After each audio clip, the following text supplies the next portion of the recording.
Cumplimos un año de pandemia y la alarma y la obediencia iniciales han cedido su protagonismo a la vacuna. Hoy ponemos en ella una confianza un tanto desesperada, como se manifiesta en la tensión que se mantiene con las farmacéuticas para que cumplan sus contratos, en la tensión ante la observancia o no de los protocolos de la administración de las vacunas o ante la aparición de posibles nuevas cepas resistentes. Asistimos, dicen algunos expertos, a una ola de fatiga pandémica, un momento después de tiempo ya donde acusamos ansiedad, depresión, enfado, en definitiva miedo. Son muchas las cosas que nos producen temor y miedo. Gloria Fuertes, de hecho, tiene un poema titulado así, Todo asusta, que dice: asusta que la flor se pase pronto, asusta querer mucho y que te quieran, asusta ver a un niño cara de hombre, asusta que la noche que se tiemble por nada, que se ría por nada, asusta mucho. Asusta que la paz por los jardines asome sus orejas de colores. Asusta porque es mayo y es buen tiempo. Asusta por si pasas, sobre todo. Asusta lo completo, lo posible, la demasiada luz, la cobardía, la gente que se casa, la tormenta, los aires que se forman y la lluvia, los ruidos que en la noche nadie hace, la silla vacía siempre cruje. Asusta la maldad y la alegría, el dolor, la serpiente, el mar, el libro. Asusta ser feliz, asusta el fuego, sobrecoge la paz, se teme algo. Asusta todo trigo, todo pobre. Lo mejor no sentarse en una silla. Y tiene razón Gloria Fuertes en que son muchas las cosas que nos asustan. Pero la esencia del miedo, el hilo que une a todos los miedos, es la soledad. Una situación antinatural que nos hace especialmente vulnerables. Hace muchos años el cardenal Ratzinger lo ilustraba con dos ejemplos. Cuando un niño tiene que atravesar un bosque solo en medio de una noche oscura, sentirá miedo aunque le hayan demostrado de manera convincente que no hay ninguna razón para temer. O también ponía otro ejemplo más impresionante aún, cuando alguien durante la noche tiene que velar un cadáver a solas en una habitación. En ese caso, dice, sentirá que su situación es inquietante, aun cuando no quiera confesarse ni esté en condiciones de comprender de un modo racional la falta de sentido de su sentimiento. Él, en sí mismo, sabe muy bien que el muerto no puede hacerle nada, que su situación quizás sería mucho más peligrosa si el susodicho todavía viviera. Bueno, y estas situaciones de soledad que producen miedo se solucionan justamente con la aparición de otro. Cuando al niño alguien de confianza, su madre, le coge de la mano y ya se adentra sin ningún temor en el bosque. O cuando a esta persona le viene a alguien a acompañar y en ese instante se le pasa todo el miedo. El miedo real del hombre no puede superarse a través de la razón, sino con la presencia de un ser amado. Bien, esta raíz del miedo hace que el infierno se pueda entender como una soledad absoluta o explica por qué nos enfrentamos a la muerte con tanto temor, con tanto miedo, porque es una puerta que atravesamos solos. Y también el que la enfermedad, el paro, el nuevo orden, todo eso que ahora se anuncia y padecemos, se estén convirtiendo en un pequeño infierno porque los estamos viviendo en un clima de desconfianza, de mascarilla, de distancia social, de toque de queda, de cierre de los bares. Hay una solución, una vacuna a esta fatiga pandémica, a este miedo que estamos ya acusando todos. que también tiene un nombre propio, como las vacunas del cuerpo, y se llama Jesús. Jesús, la encarnación, no ha traído algo como ocurrió en los grandes maestros de la antigüedad. Aristóteles en la Academia inicia en el amor a la sabiduría, o Tautos es el maestro de Fenicia que inventó el alfabeto, o Buda el iluminado enseñaba la compasión y el autodominio, o Gamaliel entre los judíos era el maestro de la memorización y de la interpretación de la Torá. Pero Jesús no es nada de esto, no ha traído alguna cosa, algún progreso, el bienestar, la paz, no. Jesús ha traído únicamente a Dios. Ha hecho a Dios accesible, cercano, al alcance de la mano, aquí en el sagrario. O en mi alma. La gracia es inhabitación de Dios en el alma. Es decir, que mi alma se convierte en la habitación, la casa de Dios, donde vive Dios. Por eso la presencia de Dios desde Jesucristo consuela, quita la soledad, eso es lo que significa consolar, cura del miedo. De hecho, en el Evangelio se repiten las escenas en las que el Señor se dirige a sus apóstoles diciéndoles: no temáis, no tengáis miedo. O después de resucitar, cuando se les aparece, muchas veces les saluda diciendo: ¿por qué estáis tristes? ¿Por qué estáis tristes? Dentro de pocos días comenzaremos la Cuaresma, el miércoles de ceniza. Ese día se nos impone la ceniza con una fórmula de este tipo: conviértete y cree en el Evangelio. Convertirse no es cambiar algo de nuestra vida que no nos gusta cuando nos miramos en el espejo del alma. Convertirse es hacer de Jesús el centro de la vida. No es algo superficial o periférico, sino que apunta al corazón, al centro. La vacuna contra el temor pandémico es el temor de Dios, el amor de Dios, el temor de perder a Dios.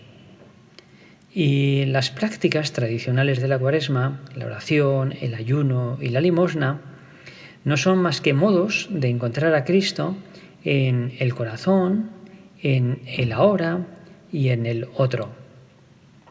Si Jesús es la vacuna del alma, la solución profunda, radical, en la fatiga pandémica, estos 3 lugares donde está Jesús desde la encarnación son como 3 dosis de esa vacuna. Así como la vacuna del cuerpo se compone de una doble dosis, la del alma se podría decir que consta de 3 dosis. Vamos en esta meditación y en la próxima, irlas repasando brevemente. En primer lugar, la dosis de el corazón, encontrar a Cristo en el corazón, tratar a Cristo dentro de nosotros. En nuestros tiempos se recomienda frecuentemente la meditación o el mindfulness. Si uno mira en Google la palabra meditación u oración, enseguida encontrará sobre todo páginas que le lleven hacia la meditación oriental, hacia el yoga, el recogimiento, la reconcentración. Pero la oración cristiana es una relación personal, es algo sustancialmente distinto. Es un encuentro entre 2 libertades, entre 2 tus. Y la condición básica para que esto ocurra es tener un corazón herido de amor. Si no, aquello no pasará de ser un ejercicio intelectual. Un corazón herido de amor. Es una relación personal, pero no es una relación entre 2 iguales, sino entre la criatura y el Creador. Y cuando nos dirigimos a Dios, esa diferencia, ese desequilibrio, esa necesidad, esa contingencia que experimentamos dentro de nosotros, quiebra el corazón y por esas rendijas se puede introducir Dios. Es decir, que o bien sea por el arrepentimiento de los propios pecados o por los deseos de felicidad nunca satisfechos o por la dulzura que se experimenta ante el sagrario, o por el temor o el miedo, como por ejemplo puede pasar ahora en estos tiempos de pandemia, solo cuando un corazón está resquebrajado, herido, agrietado por algún motivo de este tipo, entonces surge una oración auténtica del corazón. Por eso la fatiga pandémica puede ser una herida estupenda por la que entre Dios. Es una oportunidad de dar realismo a la fe, de confiar en Dios como Padre, de descansar en Él. Los Salmos son un libro del Antiguo Testamento singular, puesto que son oración a Dios revelada por Dios. Es como si Dios nos hubiese dicho cómo le gusta que le recemos. Y esos 150 salmos pues, son un tesoro de oración. Y hay uno entre todos ellos especialmente indicado para este tiempo de pandemia, puesto que habla justamente de la epidemia. Es el Salmo 91, en el que intervienen un narrador, que es el que lleva el peso, un interlocutor a quien se dirige, que somos cada uno de nosotros, y al final Dios mismo interviene bendiciendo, subrayando todo lo que se ha dicho antes. Vamos a leerlo meditadamente de forma rapidita. Tú que habitas al amparo del Altísimo, que vives a la sombra del Omnipotente, podemos imaginar la Palestina esteparia, desértica, a mitad del día, cuando el sol pica y cuando no hay donde refugiarse. Tú que vives al amparo del Altísimo, que vives a la sombra del Omnipotente. El que tiene fe, el que cree, encuentra un lugar ameno, con sombra, donde se puede refugiar. Tú di al Señor, y se lo decimos: refugio mío, alcázar mío, el refugio elevado, donde estamos a salvo, alcázar mío, Dios mío, confío en ti. Este es el consejo del relator, y continúa diciendo: Él te librará de la red del cazador. Se emplean en el Salmo imágenes que nos ayudan a dar colorido a los sentimientos profundos que quizá no sabríamos formular de otra manera. La red del cazador. El cazador que lanza la red para capturar a los pájaros. Él te librará de la red del cazador, de la peste funesta. No una epidemia cualquiera, como una epidemia más o menos mortal, sino muy mortal, la peste. Te cubrirá con sus plumas, bajo sus alas te refugiarás. Su verdad es escudo y armadura. Esta imagen de la gallina que acoge bajo sus alas a los polluelos la empleó el mismo Cristo, contemplando Jerusalén, llorando ante Jerusalén, la ciudad deicida que no quiso acoger la gracia de Dios. ¿Cuántas veces he procurado reunirte bajo mis alas como la gallina a sus polluelos? Y continúa el salmista: no temerás el espanto nocturno, o sea, el peligro oculto de la noche, que puede pasar cualquier cosa, ni la flecha que vuela de día, el peligro del día, de las batallas, de las luchas diarias, ni la peste que se desliza en las tinieblas, porque no se ve los virus, no se ve cómo no se contagia, ni la epidemia que devasta al mediodía, en pleno calor. Caerán a tu izquierda 1000, 10.000 a tu derecha, a ti no alcanzará. Desayunamos y a lo largo del día nos informamos de cifras: 1000, 10.000 infectados, fallecidos. A ti no te alcanzará. Nada más mirar con tus ojos verás la paga de los malvados, porque hiciste del Señor tu refugio. Tomaste al Altísimo por defensa. No se te acercará la desgracia, ni la plaga llegará hasta tu tienda, porque a sus ángeles ha dado órdenes para que te guarden en tus caminos. Te llevarán en sus palmas, para que tu pie no tropiece en la piedra. Caminarás sobre áspides y víboras, pisotearás leones y dragones. Esta otra imagen la empleó el diablo, que sabe de escritura, para tentar al Señor que se lanzase desde el pináculo del templo al torrente Cedrón. Pero, lógicamente, el diablo no entendió. Interpretó al revés. No es Dios alguien a nuestro servicio, sino alguien a quien servimos. Y Él entonces interviene Y de hecho el Salmo acaba en los últimos versículos con la intervención de Dios. Dios mismo bendice al creyente, al quien se refugia en él. Y dice Dios: se puso junto a mí, lo libraré, lo protegeré porque conoce mi nombre. El nombre de Dios es, así se lo reveló a Moisés, yo soy, el que nunca decae, el que nunca falla. Pero tiempo después, el nombre de Dios es Jesús. Desde la encarnación es Jesús. Me invocará y lo escucharé. Hemos de tener el nombre de Jesús en la boca, invocarlo constantemente. Con él estaré en la tribulación, lo defenderé, lo glorificaré, lo saciaré de largos días y le haré ver mi salvación.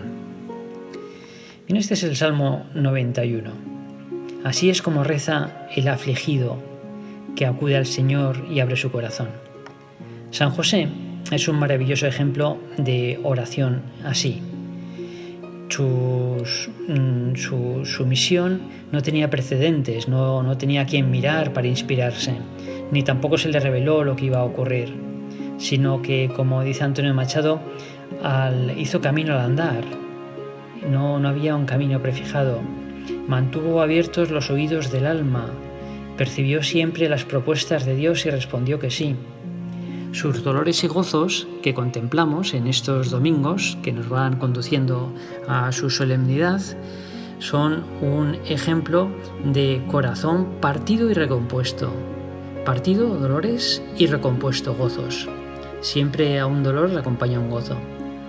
Su gozo es siempre sobrenatural, es Jesús, es la Virgen. Bien, vamos a acudir por tanto a San José para que aprendamos a administrarnos esta primera dosis de la vacuna contra el miedo, que es la oración del corazón herido. La oración del corazón que está turbado, que está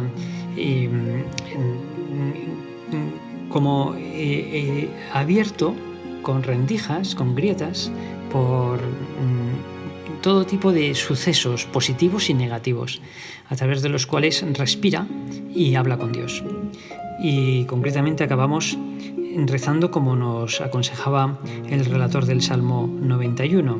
Tú que vives al amparo del Altísimo, que vives a la sombra del Omnipotente, di al Señor: refugio mío, alcázar mío, Dios mío, confío en ti.